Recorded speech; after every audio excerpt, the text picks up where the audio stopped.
First one we're going to start with is Gordon. Come on up. Give him a hand. Give him a hand.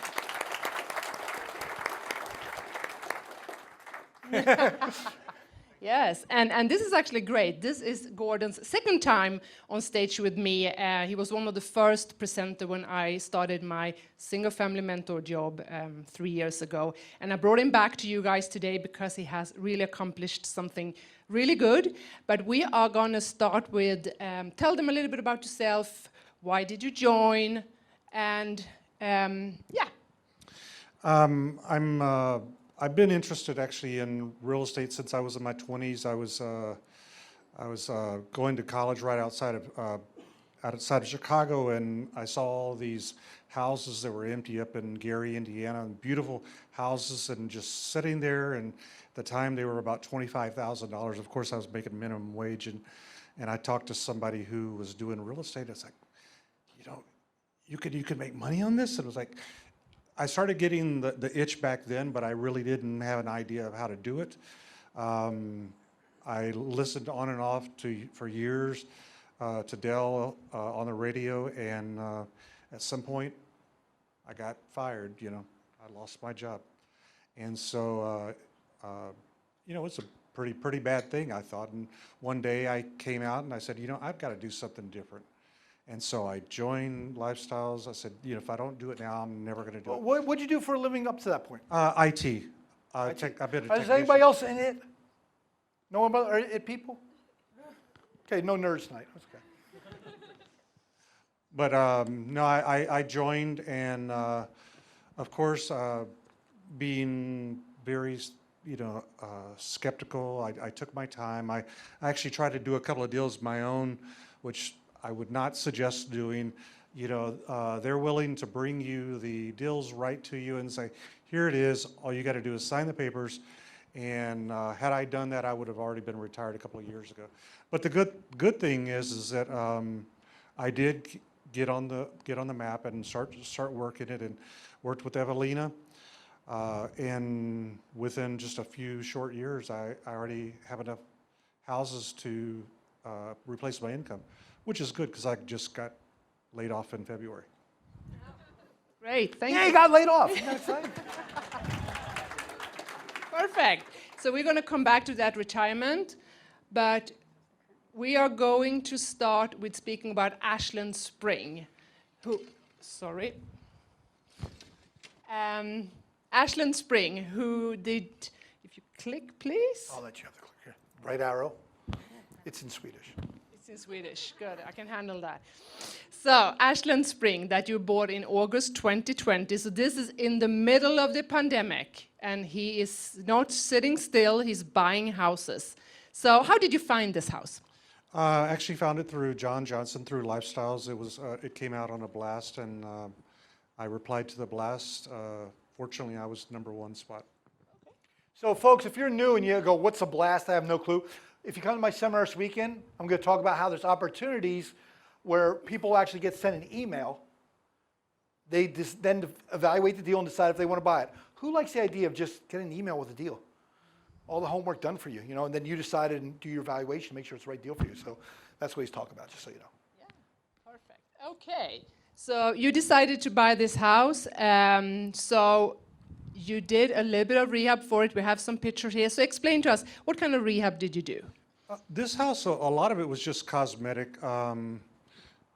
It was a good house in a nice neighborhood. However, as you see here with the bathroom, they go in there and they take out a lot of the old stuff and put in some nice new granite where the house, new flooring. The house looks brand new by the time they're finished, and these guys are really, really good. But a lot of this was just cosmetic. Really quick, you said you went in and did work. No. Well, how much work did you do? Explain to people what, because there's something we teach, best product, best price. You made it beautiful. Yes. We can see that in the pictures. What was your job in this involvement?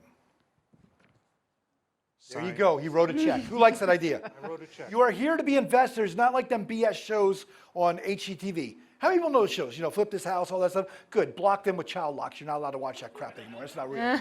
That's reality TV. Yeah, it's all about teamwork, isn't it? Yep. So you did a lot of cosmetic. How much money did you spend on this house? I believe bought it for, what was it, 135? I don't remember the number, sorry.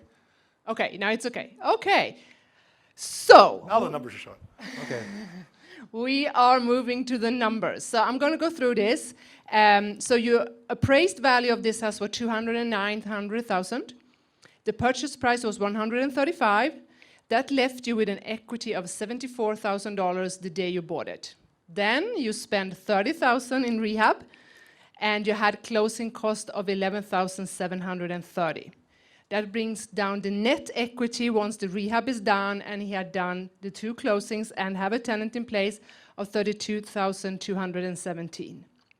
Return on capital gain was 172%. People, this is great. He is leasing this house for $1,600. That's a little bit over $19,000 a year, and a cash flow of $650, $7,800 a year, and that is amazing cash-on-cash return on 41%, which give him a hand, guys. This is a great, great investment. To give some of our new people some kind of number to go from, a cash-on-cash return on 15% is normally what we kind of recommend people to start. So 41% is a really good return on his invested money. Or Wells Fargo is currently paying less than 50%. It's 0.035% rate of return. So if you'd like to make less than 1%, a third of a percent return, or 41%. And there's another big aspect of this. There's 5 different ways we're making money on this house. We're really just covering 2, the capital gains and the cash flow. But this cash flow will be tax-free if done correctly, tax-deferred. Who likes the idea of tax-free income the rest of your life? Yes. Yeah, it's pretty awesome. And I'll teach you why it is this weekend. I can't break everything down tonight, but that's one of the big aspects of this as well. So think about that. Could you imagine, that'd be like investing in a stock with a dividend. You invest $20,000, guys, and it's making you $7,800 a year. Is your stock portfolio doing that? Give this guy a hand. I know he's jumping up and down. Look how excited he is. I mean, that's awesome. So when this house was presented to you by the agent, what did the numbers look like? Did it come out the way you expected it, or?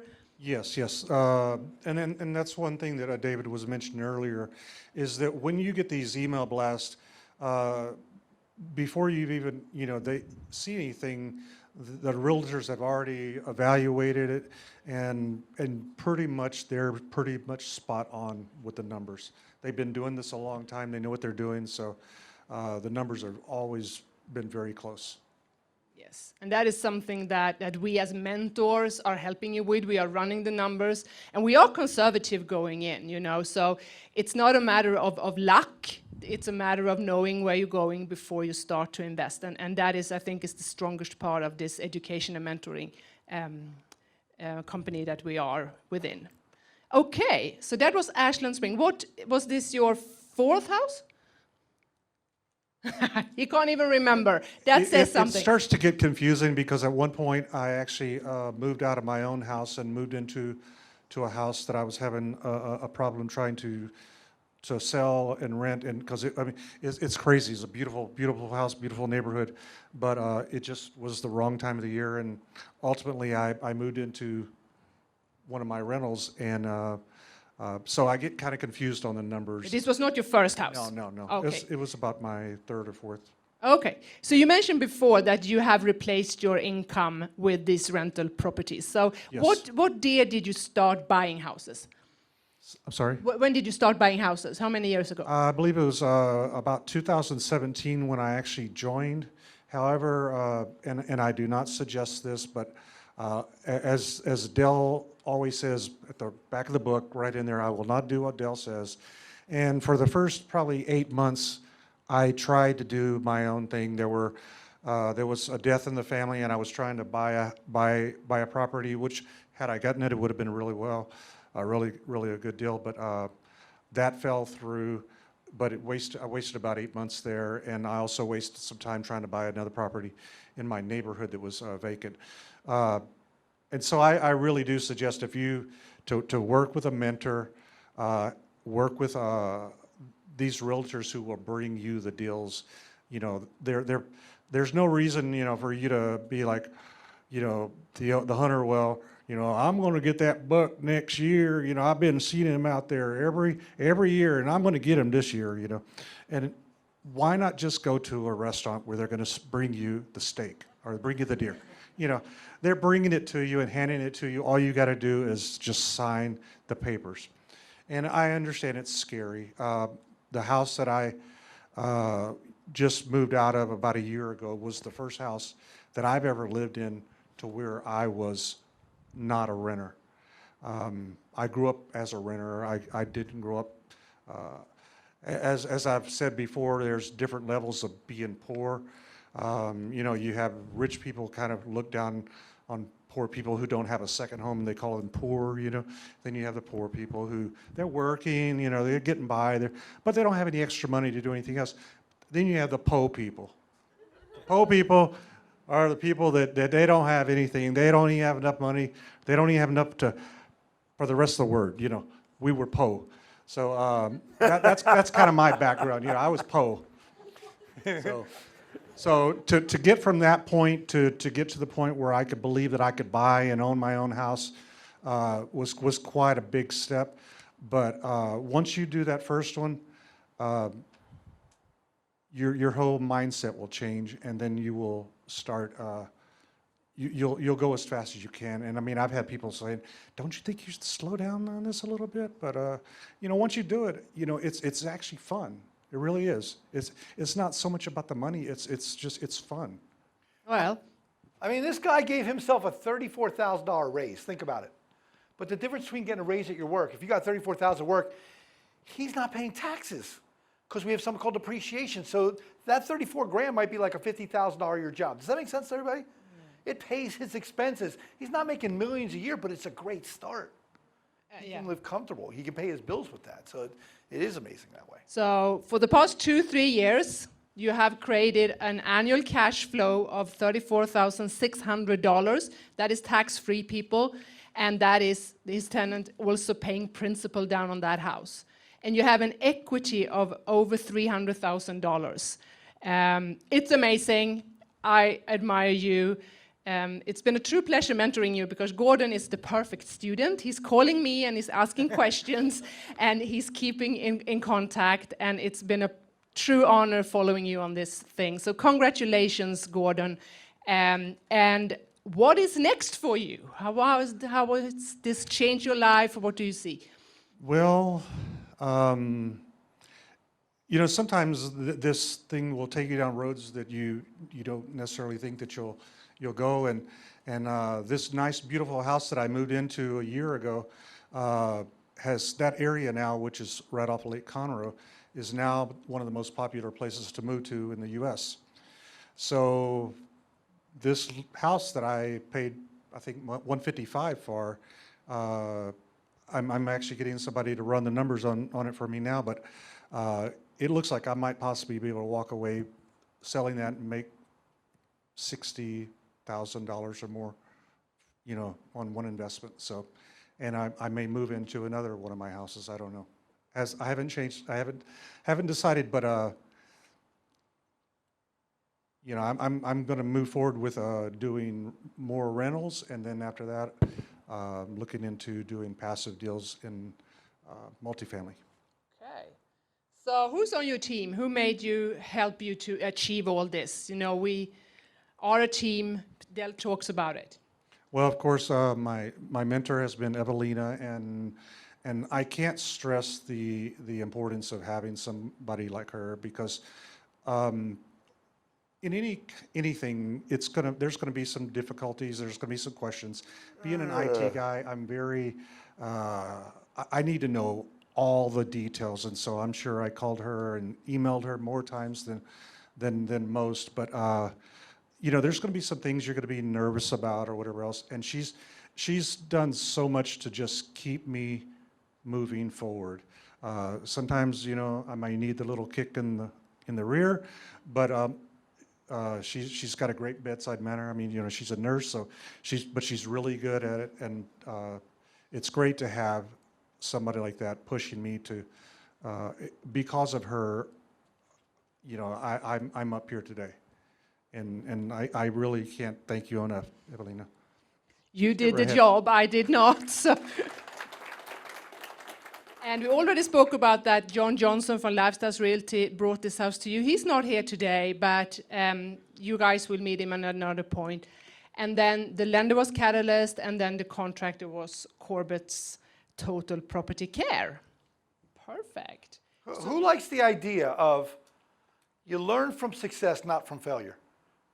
Yes. How many people out there say you got to fail a few times? We say that's BS here at Lifestyles. We do not believe in that. The only way you'll be successful is if you only learn how to do things right. Who likes that idea? What's your level of success if you're working with a successful mentor? Does that not mitigate your risk? And all the risk of the pandemic and all that going on in the crazy world, he's making these returns during the pandemic. We survived while all those other businesses out there failed during this period. Does that make sense? It was supposed to be the worst economy, yet he did a deal in the middle of that, making these great returns. Give him a hand for doing that. I mean, that's huge. Actually, I did several deals during 2020. What's that? I did several deals during 2020. Okay, several deals. About, I think, 3. Three during 2020. There you go, man. That's huge. Yeah. Awesome. Okay, so 3 more single-family houses. We talk about that, and then I move into multifamily investing. My last question for you, Gordon, before we move to some questions from the audience is, for anyone sitting out there today, what would be your advice to get them started? A lot of it's going to be just right here. This is going to be the problem, is realizing that you can do it. Like probably a lot of you, you've been to seminars and things like this. I've gone to seminars that I actually paid for, and I could tell that they were nothing more than hype, and I literally walked out of there having paid for the thing because I realized very quickly it was just hype. But this does work. It does work. I mean, and I've actually got a former coworker back there. I've got some what I call lifestyle babies already who have joined, and in one case, one of my lifestyle babies already has like 5 houses himself, which kind of like what Del said. He called me one day. You know, we'd go to lunch occasionally, and he got laid off. And one day he says, "Hey, you want to meet for dinner?" We met for dinner. He said, "Oh, by the way, I joined Lifestyles 6 months ago, and I have like 3 houses already." I'm like, what? Couldn't you have thought to call me and let me know, you know, you're doing this? But the nice thing is that people start seeing your success, and your friends, your family, and you know, they've been on my coworker back there was on the ride with me the whole time, and she saw what happened, and she's Where's your coworker? Right Wave. here. There she is. Real person. Yeah. Okay. Thank you. So we're going to open up for a few questions. Anyone have any questions? Remember that questions are a good thing, people. So there are no dumb questions. Go back to the finance slide in case anybody has questions on that one. There we go. That one? I know a lot of you are probably saying, that guy looks familiar to me. He looks kind of like a movie star, maybe Tom Cruise, Tom Cruise, but that's out of Tropic Thunder, you know. Yeah. If you haven't seen that movie, you got to watch it. Yes. So repeat the question, because She asked if I had any problems finding tenants during 2020. No, believe it or not, there were actually a lot of people were looking for places, and actually 2020 in some aspects was easier because sometimes with a normal year, people are moving during the summer, but during 2020, they could move at any time. There were really no restrictions as far as, you know, being tied to a school schedule or anything like that. And one thing that I will say also is that I farmed out that process as well to a leasing agent. I've done it myself, and I will not advise it. I mean, unless you have the time and you have the skills to do that. But let's just say one of my tenants ended up being on Montgomery's Most Wanted. So, and SWAT went out there to escort him to a gated community. So I would not suggest that you do it yourself. And by the way, folks, when you come to my summer this weekend, I'm going to break it down. I spent an hour on how to properly screen your resident. And how do we mitigate that risk during COVID? Think about it. Who is our demographic? We don't do the high-end stuff. We don't do the low-end stuff. We do middle class. Who is your middle class during the pandemic? Your essential workers. Does it make sense? People that still went to jobs, still working hard every single day. So that's why that mitigated risk. That's why everybody worried during the pandemic. We're doing B and C class apartments. We're doing middle class housing, and everyone was working during that period. That's what mitigated our risk. It's how you screen. Yes, and that is something that we teach you and that you easily can do. Although you might, know your limits. So, but leasing is fairly easy when you know what to do. Any other questions? Yes, sir.